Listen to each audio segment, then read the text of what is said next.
It's great to be together this morning. It's good that we can join together and worshiping God together on this Lord's Day. So Lance mentioned it, today is my birthday, and thanks to several people here that's been reminding me of that actually not only today, but for the past several weeks. That's been coming up. So appreciate that. And you know, a birthday is really just another day, but it seems that we put some significance on our age, especially in our culture. Age is just a number, that's what we tell ourselves, right?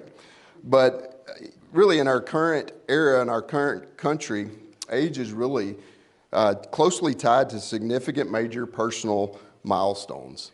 And that's why we count them every year. We put significance on birthdays because, just think of a few examples. 16, right? Getting your driver's license, or 14 for a scooter's license, can't wait to get that. And 18, 18 is a big one in our country. You get the right to vote, and of course, you can enlist at 18. When we reflect on another year of age, what do you see? If you reflect back a year, what did you see? For most of us, we're counting down to that next major milestone. And how many more years to that next major milestone? Once you get beyond those in our early part of our life, we start thinking about the retirement years, right? And it seems like maybe the milestones get bigger and bigger the older we get, but they also stretch out and get a lot further apart. In our Bible class study in Genesis, I find it very interesting that God, through Moses, records very exacting details in the text in Genesis about the birthdays of the patriarchs and the lineage from Adam to Joseph. We've talked a few times about that, particularly on our Wednesday night classes, and I've shared a couple of these slides, and we'll look at them here just for a minute. There are two main sections in Genesis where the lineage is recorded from Adam to Joseph. In Genesis chapter 5, we see that the lineage from Adam to Noah is recorded, and in Genesis chapter 11, the lineage from Noah to Abraham. There's 10 generations in each one of those sets, 20 generations from Adam to Abraham. And if you look closely at the text, you'll see that each father is recorded their age when their son was born, so their birth date, and how long they lived afterwards. And doing some very simple addition, you can sum up the years from Adam to Joseph as recorded in Genesis. The only one in the list of the 23 descendants that's a little fuzzy in the text is how old Jacob was when Joseph was born. So we can infer that a little bit. There's actually a couple passages that seem to indicate an age, and a couple different passages there. But for the rest of the 22 in there, it's very exact. He lived to be this age, and he had a son, and his son lived to be the next age. Pretty interesting from the scriptures. Throwing those into a pictorial or visual timeline, there's a couple things also that you can start to pick out a little bit. There's looking at the ages in this format really helps bring about some things that are interesting instead of just looking at numbers in a table. The first one that I brought out here was about Noah. If you look at the chart and look at the dates, Noah only missed seeing Adam by 126 years. As we read through the text, that doesn't really come out to us in that, because we read 10 generations and, we're thinking about this time. But because of their ages, he only missed Adam by 126 years and Seth by 14 years. Seth died 14 years before Noah was born. Noah was living at the same time as 5 of his grandfathers and his father. The other one, which we're studying about right now, about Abraham, is Abraham was 58 years old when Noah died. So Abraham could have actually seen Noah. Imagine being able to talk to Noah, who could tell you details of what the earth looked like before the flood. So a few things there that are interesting, at least to me. And so what does that really have to do with what we want to talk about this morning? It seems that God numbered the days of the patriarchs, and he also gives us some indication. Let's turn over to the book of Psalms, number 90. And we're going to spend the majority of our remaining time this morning in Psalms 90. Psalms 90 is a prayer of Moses, and we're going to read through this entire psalm together. Take a look, though, here. Of course, we ascribe Genesis to Moses as well. But here, think about our study that we've been going through in Genesis and reflect here as we read Psalm 90 and see if we can see some references back to several of the events in Genesis. Psalm 90. Lord, you have been our dwelling place in all generations. Before the mountains were born, or you gave birth to the earth and the world, even from everlasting to everlasting, you are God. You turn man back into dust and say, return, O children of men. For 1,000 years in your sight are like yesterday when it passes by, or as a watch in the night. You have swept them away like a flood. They fall asleep. In the morning, they are like grass which sprouts anew. In the morning, it flourishes and sprouts anew. Toward evening, it fades and withers away. For we have been consumed by your anger, and by your wrath we have been dismayed. You have placed our iniquities before you, our secret sins in the light of your presence. For all of our days have declined in your fury. We have finished our years like a sigh. For the days of our life, they contain 70 years, or if due strength, 80 years.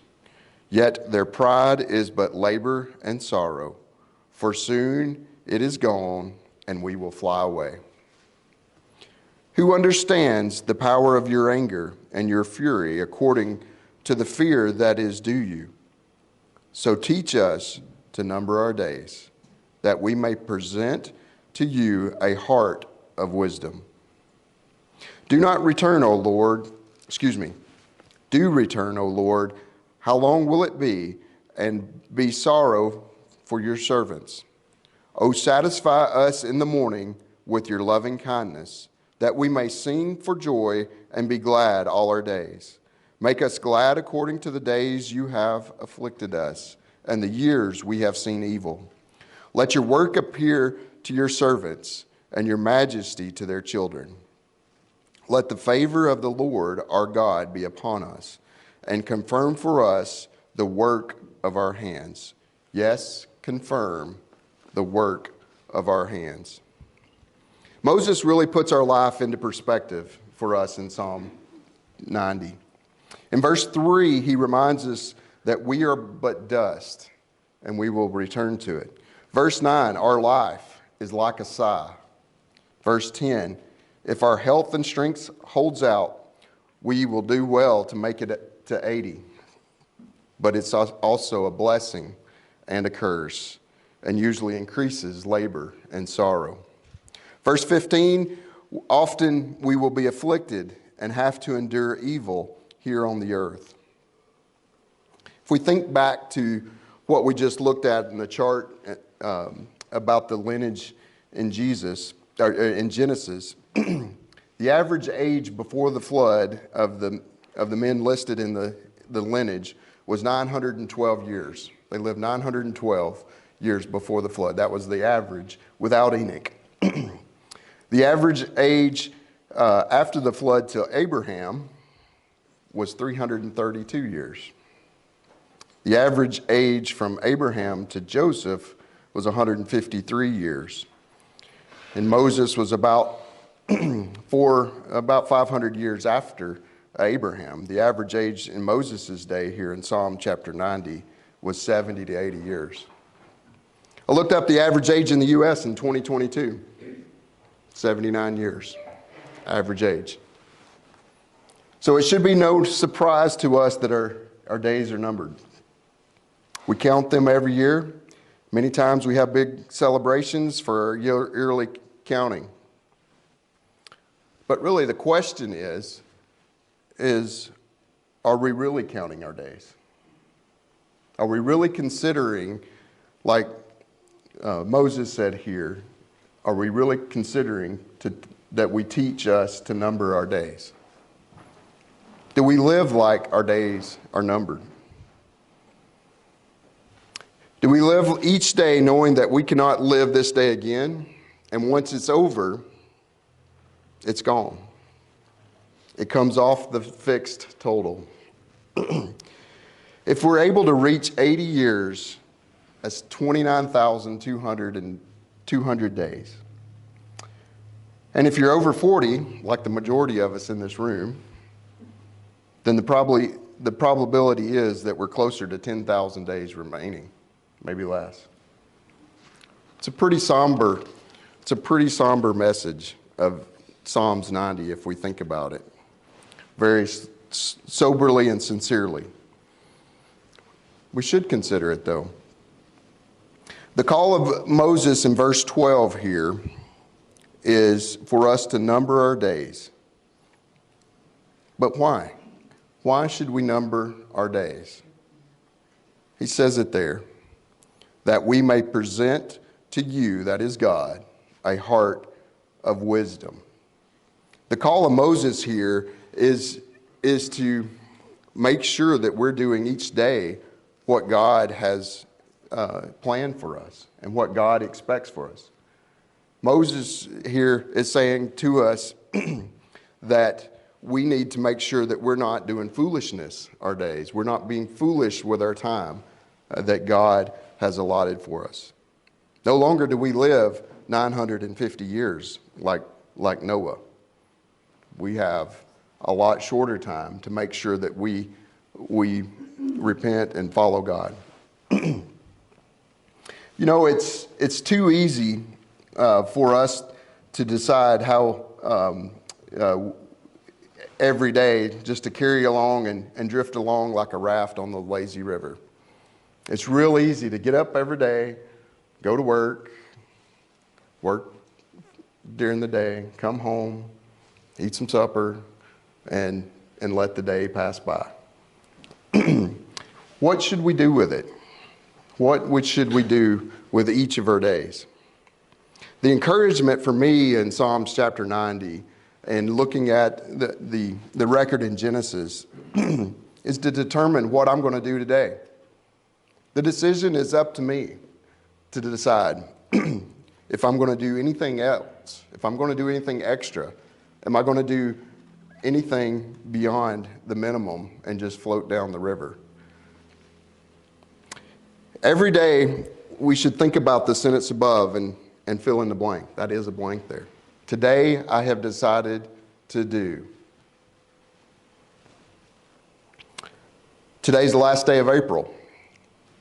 Did anybody make any New Year's resolutions this year? We are 1/3, actually exactly 1/3 at the beginning of May, tomorrow, through the end of the year. Or what about your New Year's resolution? There's a person I follow occasionally, watch some videos on YouTube that blogs a little bit. And one of his New Year's resolution was to complete a restoration project on a small garden tractor. So that's pretty interesting to me. Looks pretty good. But really the series is more about about trying to get that done. And his New Year's resolution was to try to take a different approach to completing this project. And The goal was every day to do something on the project, whether big or small, every day do something on it, and hopefully he would complete the project. So he completed it, posted a video last week, and that was part of the inspiration for some of these thoughts here today. But it took him 130 days. 130 days to take this garden tractor, strip it down, make some changes to it, repaint it, and put it all back together. But most projects, if I look back on my homework, have taken a lot longer than 130 days, and I didn't even take on that much effort. But if you think about it, every day do something a little bit. But really that blank there should be what we should be considering of is doing something for the Lord. Today, I have decided to care. Today, I have decided to read my Bible a little more. Today, I've decided to pray for someone. Today, I've decided to call somebody. Today, I've decided to quit something. Today, I've decided to follow Jesus. Think about it. Think about what you can do today. A few pages over, Psalms 107, verse 43. Psalms 107, verse 43 says, "Who is wise? Let him give heed to these things and consider the loving kindness of the Lord." James chapter 3, verse 13. James chapter 3, verse 13.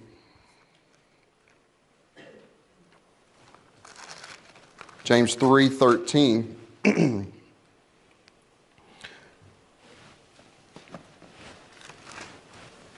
"Who among you is wise and understanding? Let him show by his good behavior his deeds in the gentleness of wisdom." A couple passages here that are encouraging us, just like Moses there in Psalms chapter 90 and verse 12, is that we may present God a heart of wisdom. Our good behavior and our deeds are shown and show our wisdom that we have, that we've learned and we've developed. Back to Psalms chapter 90, verse 17. Moses ended the psalm here with the statement. It says, "Let the favor of the Lord our God be upon us, and confirm for us the work of our hands." Yes, confirm the work of our hands. Moses is asking God to approve what he was doing, the work of his hands.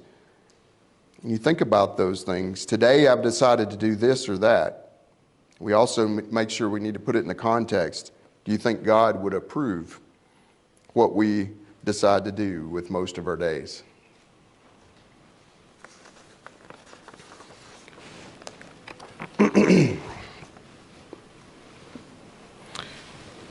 Our days are numbered.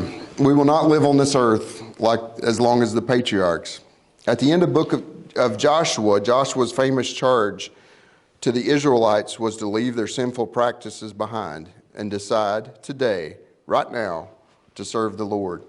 Paul encouraged the Ephesians in Ephesians chapter 5, verses 15 through 16, to be wise, making the most of your time. He goes on to say that making the most of your time means worshiping God and giving thanks to Him in verse 20 of Ephesians chapter 5 that Lance read for us earlier.